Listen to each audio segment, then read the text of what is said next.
लेकिन स्वराज्य का कार्य करते समय हर वक्त हम पर ही इल्जाम क्यों? मंत्री अमात्य को ऐसे क्यों लगता है कि हमेशा हम ही अपराधी हैं? युवराज, आप ज्यादा मत सोचिए। आज नहीं तो कल आपका स्वराज्य प्रेम सबको पता चलेगा। तब पूछताछ भी रुक जाएगी और सवालों का सिलसिला भी। लेकिन कविराज, सीधे सवाल पूछे जाते हैं तो सीधे जवाब दिए जाते हैं। हम अपराधी ऐसा समझकर हमसे सवाल पूछे गए तो हम जवाब क्यों दें? हम क्या अपराधी हैं? हाँ, हैं आप अपराधी। बाकी किसी के हो या ना हो, लेकिन हमारे बहुरानी के आप अपराधी हैं। हमने क्या अपराध किया है वैसा? क्या बोल रही हैं आप? मैं क्या गलत कह रही हूँ? नहीं हो तो मान दो, और पुराने हो गए तो कीमत नहीं। ऐसा हो गया है। इतना अनदेखा करना। धारा बुआ, हमने कहाँ अनदेखा किया है? और क्या, जब पता चला माँ बनने वाली हैं, तो कितना कुछ कर रहे थे बहुरानी के लिए। और अब कुछ खाया नहीं खाया पूछते भी हैं आप। समय देते हैं आप उन्हें, बैठकर थोड़ी बहुत बातें भी करते हैं। सुबह उठते ही घोड़ा, सुबह उठते ही अखाड़ा। तो फिर हमें क्या करना चाहिए? उनकी पसंद क्या है पूछिए, उन्हें क्या खाना है वो लाकर दीजिए। धारा बुआ, लेकिन अब जाइए और पूछिए। थोड़ी देर के लिए सारे काम छोड़िए और जाइए, पूछिए उनसे उन्हें क्या चाहिए। सिर्फ एक औरत माँ नहीं बनती, आदमी को भी माँ बनना पड़ता है, तभी उसे बाप का दर्जा मिलता है। धारा बुआ, धारा बुआ,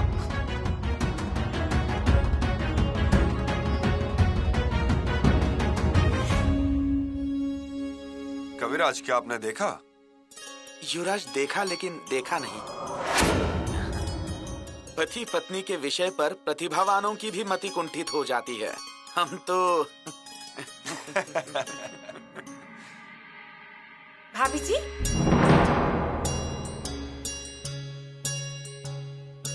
फल है आपके लिए। इसमें से 2 फल तो आपको खाने ही होंगे।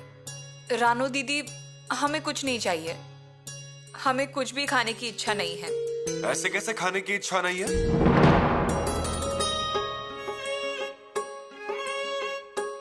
यहाँ आप खाती नहीं है और वहाँ धारा बुआ हमें डांटती हैं। हम आपकी चिंता नहीं करते, आपके हालचाल नहीं पूछते।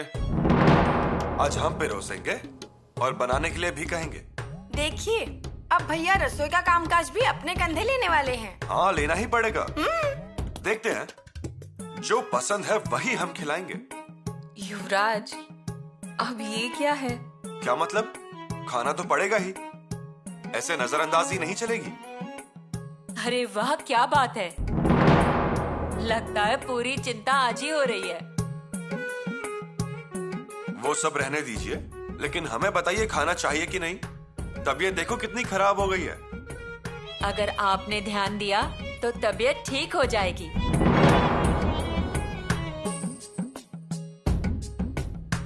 ध्यान? अब आप देखना, अब सब काम दूर रखेंगे। अब सिर्फ एक ही काम, सब खाने पीने की इच्छा पूरी करना। युवराज, अचानक ये सब क्या है? अरे, अगर वो करना चाहते हैं तो करने दीजिए। देखते हैं हमारे भैया कैसे आपकी सेवा करते हैं। रानू दीदी, हमारे लिए कुछ भी नामुमकिन नहीं है। उन्हें सिर्फ कहने दीजिए, उनकी इच्छा बताने दीजिए। देखिए, हाँ धारा बुआ, देखिए बाबा, हमारे भैया भाभी की इच्छा पूरी करने आए हैं। हाँ, फिर कहने दीजिए इन्हें क्या चाहिए। बहुरानी, कहिए, और अब बिल्कुल हिचकिचाइए मत। बाप भी साल 6 महीने में प्रसन्न होता है और कहता है कि मांगो, इसलिए मांगिए। अब आपकी कसौटी है। मांगे? क्या हमारे मन की इच्छा पूरी होगी? मांग के देखिए। हमें रानी माँ की समाधि के दर्शन करने हैं। आपका कहना सही है, लेकिन उसके लिए पाचड़ जाना होगा। और वो भी इनकी इस हालत में। क्यों भैया, क्या आप लेकर जाएंगे? और इतनी देर, वो भी पालकी में बैठकर? रुकते रुकते जाना पड़ेगा।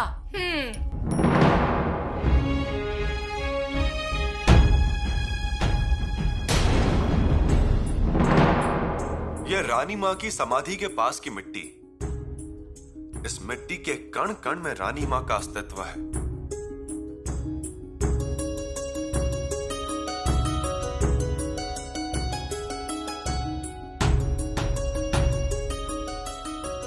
आप सच कह रहे हैं? भाभी जी, अब आप कुछ और भी मांग लीजिए। हमें रायगढ़ का अभिमान देखना है। लेकिन पिताश्री तो दक्षिण मुहिम पे गए हैं।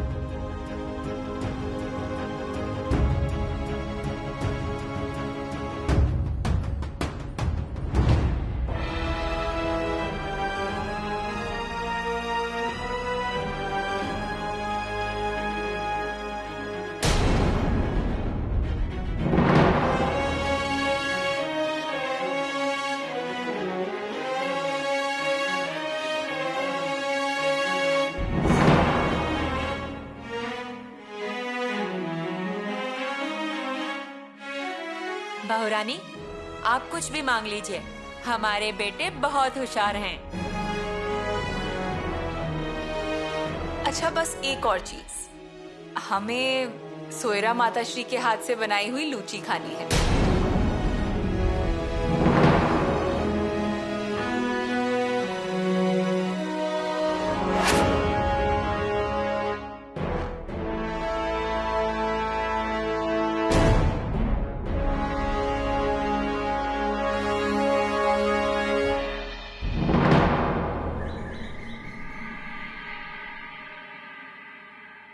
सोयरा रानी, महाराज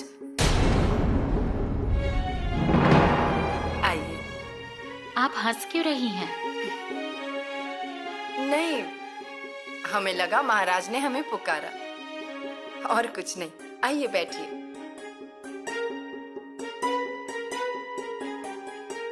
सही कह रही हैं आप, याद तो आएगी ही ना। महाराज का संदेशा आया है क्या? नहीं नहीं, ये सब पहले के खत हैं। हर वक्त महाराज की याद आती है ना, इसलिए पहले वाले खत पढ़ लेते हैं। वैसे सब कुछ ठीक ठाक ही है, लेकिन अभी महाराज का कोई खत नहीं आया है। देखिए कैसे बेचैन कर देते हैं। सच कहा, महाराज को अब जल्द से जल्द वापस आ जाना